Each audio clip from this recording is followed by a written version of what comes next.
السلام علیکم ناظرین، راہ نیوز کے ساتھ میں ہوں حارث عالم۔ نظر ڈالتے ہیں ہیڈ لائنز پر۔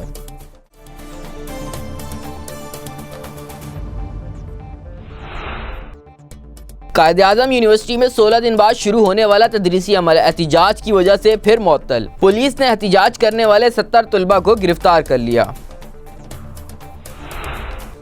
شہر کا مسئلہ سیاسی ہے، کرپٹ حکمرانوں نے عوام کو محرومیوں کے سوا کچھ نہیں دیا۔ امیر جماعت اسلامی کراچی حافظ نعیم الرحمان کا لیاری میں پبلک ایڈ دفتر کے افتتاح کے موقع پر عوام سے خطاب۔ بنگلہ دیش میں بھارتی ایما پر جماعت اسلامی کی قیادت کی گرفتاریوں پر شدید احتجاج جاری۔ مقبوضہ کشمیر میں خواتین کے بال کاٹنے کے واقعات 200 سے بڑھ گئے، وادی میں احتجاج نے زور پکڑ لیا۔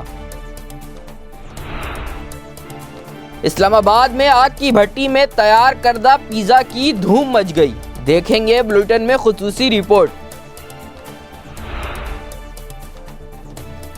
بھارت نے ایشیا کپ ہاکی ٹورنامنٹ جیت لیا، پاکستان کی تیسری پوزیشن۔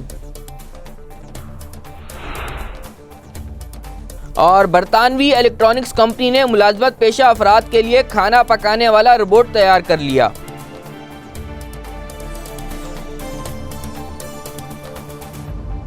یہ تھی ہیڈ لائنز اور اب چلتے ہیں خبروں کی تفصیل کی طرف۔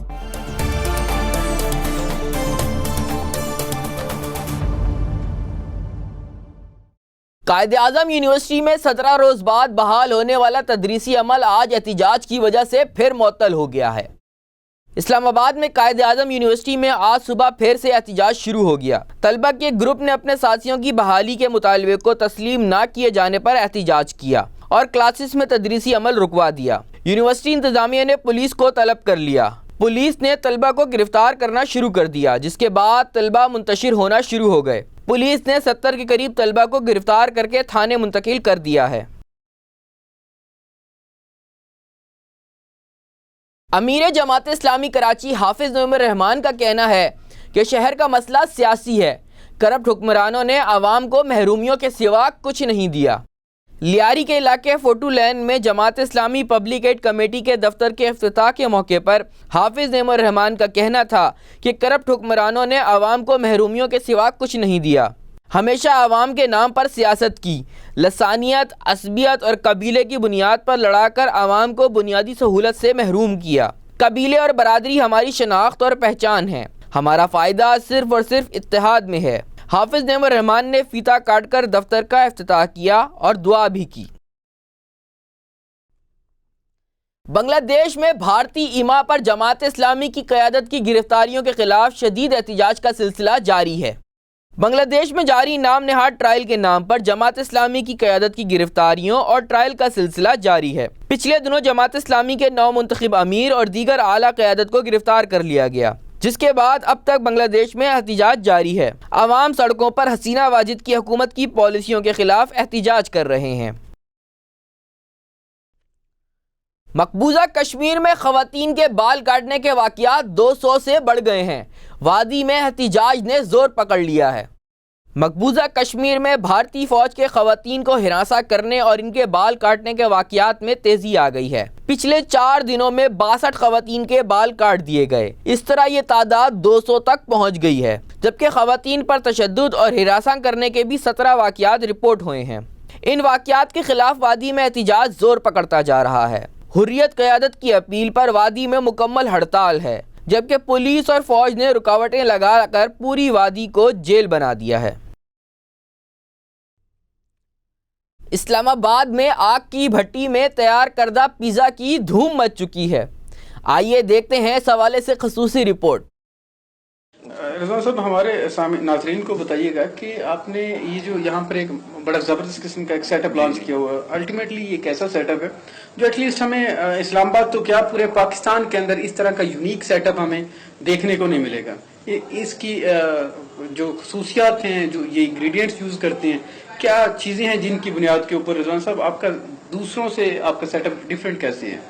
سر، اس کا یہ ہے کہ سب سے جو ابھی تک پرفیکٹ اوون پیزا بیکنگ کرنے کے لیے جو ابھی تک بنا ہے وہ یہی اوون بنا ہے، کیونکہ اس میں ایک تو یہ ووڈ پہ जो है बेक करता है चीज को। डायरेक्ट इनके वुड के ऊपर आप बेक कर रहे हैं इसको? जी डायरेक्ट नहीं, ओवन का जो हीटिंग का सिस्टम है जो बेकिंग के लिए चाहिए, हीट ओवन को जो मेंटेन रखती है वो लकड़ी की आग से उसको मेंटेन करता अच्छा, है। यानी कि ये इसकी खासूसियत है आपके खासूसियत इसके जी ओवन इस वजह से है कि क्या आप लकड़ी के ऊपर बना रहे हैं? हमारे इधर ओवन हैं या तंदूर हैं जो लकड़ी पर हैं, या जो इटालियन इस ओवन के अलावा हैं, उनका स्मोक बाहर आता है, उसका स्मोक का कोई अखराज नहीं है, एग्जिट नहीं अच्छी होती। बिल्कुल ठीक है। अच्छा, ये इसके अंदर जो मैं यहाँ तक समझाऊं कि एक जो फूड हम बना रहे हैं नॉर्मल एलपीजी सीएनजी के ऊपर, जो सिलेंडर के ऊपर या इलेक्ट्रिक ओवन के ऊपर, जी जी उसका तो एक टेस्ट डिफरेंट है जो हम नॉर्मल रूटीन मार्केट के अंदर हमें नजर आता है।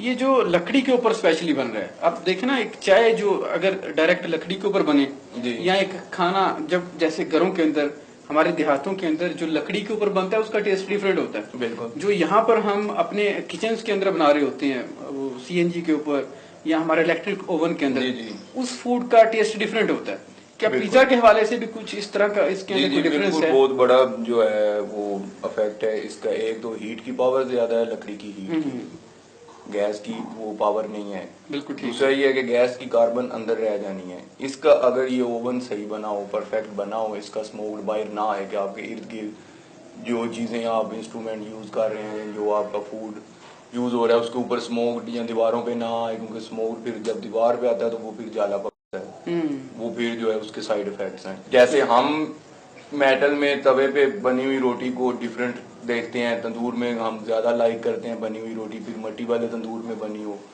इसी तरह इटालियन भी जब पैन में आप पिज्जा बनाएंगे तो वो मेटल टच करेगा, उसकी बेकिंग डिफरेंट होगी। फिर उसके अलावा मेन जो है कि इसका जो लकड़ी है इसका कोई साइड इफेक्ट नहीं है। ऐश है, ऐश भी वो एंटी बैक्टीरिया है। अगर अव्वल तो साफ होती है, नीचे से साफ करके फिर पिज्जा रखना होता है, लेकिन नारनी जो सामने देखने में नजर आ रही है कि जो हम आज से पीछे चले जाएं अगर 30 साल, तो जो पहले ब्लड को रोकने के लिए लोग जो है वो ऐश का यूज करते थे, और अभी भी हकीम जो है वो तिब में मुख्तलिफ चीजों में ये देते हैं इसकी जो ऐश है। इसलिए अल्टीमेटली आपको इसका क्रस्ट अच्छा बनाने के लिए, एक डो उसकी अच्छी बनाने के लिए, डो अच्छी बनाने के लिए जो आप मैरिनेशन जो उसकी करते हैं इसकी वजह से, यानी कि आपकी मजबूरी भी एक तरह से हम कह लें कि वो आपको अच्छा एक मटेरियल यूज करना पड़ता है। नाजरीन, जरूरत इस अमर की है कि जैसे अभी रिजवान साहब हमें बता रहे थे कि इनका एक पूरा करियर 10 से 12 साल यूरोप में गुजारने के बाद इन्होंने पाकिस्तान का रुख किया, और अल्हम्दुलिल्लाह एक बहुत अच्छा सेटअप जो इन्होंने इस्लामाबाद में लॉन्च किया, वहाँ से ये रेसिपीज लेकर आए, वहाँ से इन्होंने लोगों का हाइजेनिक फूड के हवाले से लोगों को ऑब्जर्व किया और उसी सेटअप को पाकिस्तान में आकर लॉन्च किया।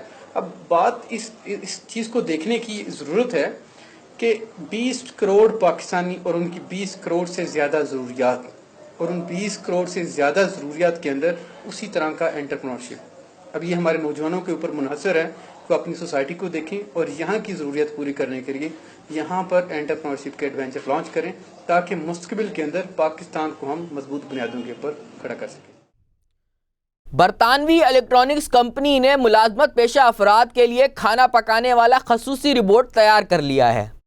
बरतानवी कंपनी ने मुलाजमत पेशा अफराद की मुश्किल हल करने के लिए एक ऐसा माहिर रोबोट तैयार किया है जो 10 या 12 नहीं बल्कि मुख्तलिफ इकसाम के 2000 खाने तैयार कर सकता है। जी हाँ, रोबो शेफ नामी रोबोट 2000 इकसाम के खाने बनाने की सलाहियत रखता है। इस रोबो शेफ की कीमत $15,000 रखी गई है। जनवरी 2018 से ये फरोख्त के लिए दस्तयाब होगा। और अब स्पोर्ट्स न्यूज़। भारत ने मलेशिया को शिकस्त देकर एशिया कप हॉकी टूर्नामेंट जीत लिया है, जबकि पाकिस्तान की तीसरी पोजीशन है।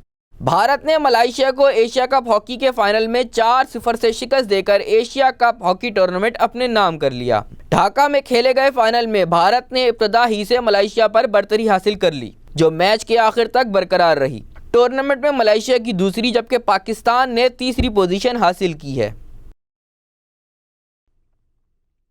राह न्यूज़ के साथ फिल वक्त इतना ही। मज़ीद खबरों और अपडेट्स के लिए देखते रहिए राह न्यूज़। अल्लाह हाफिज़।